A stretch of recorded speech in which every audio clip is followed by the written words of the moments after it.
plutôt un bilan satisfaisant. On fait 2 podiums chez les filles, première et deuxième, donc ça c'est plutôt une bonne chose.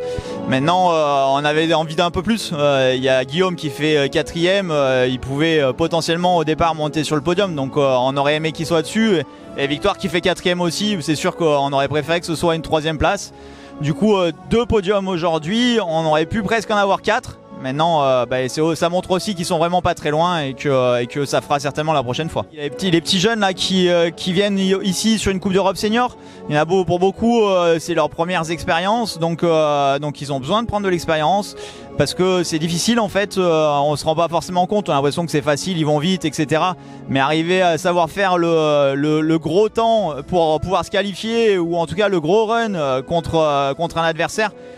Au bon moment, et ça c'est vraiment difficile à faire, donc ils ont besoin de prendre de l'expérience et aujourd'hui ils viennent l'apprendre comme il faut en augmentant en diminuant en tout cas leur record perso et en prenant l'expérience, en essayant d'être au coude à coude avec les adversaires.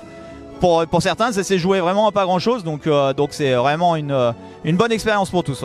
Ouais, tout à fait, on misait beaucoup là-dessus, notamment pour ceux qui vont préparer les Jeux Olympiques.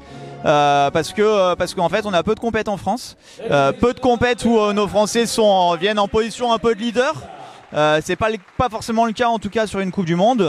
On vient forcément pour gagner, pour faire un podium, mais en tout cas sur le papier c'est moins la vérité. Donc du coup c'est plutôt une bonne chose en tout cas que ces compétitions en France.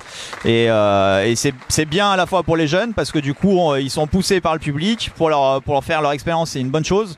Et pour les seniors, il y a aussi ce côté pression, attendre un peu de résultats qui les pousse un peu derrière pour qu'ils aillent de plus en plus vite.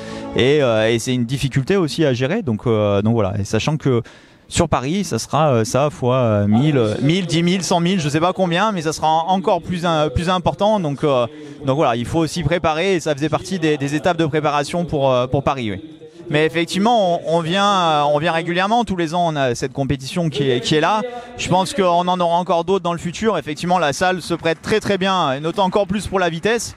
Les gradins qui sont derrière, le monde qui pousse, tout le monde est derrière. La vitesse, il y a besoin de monde et le monde est présent à chaque fois à Laval. Donc c'est vraiment une bonne chose.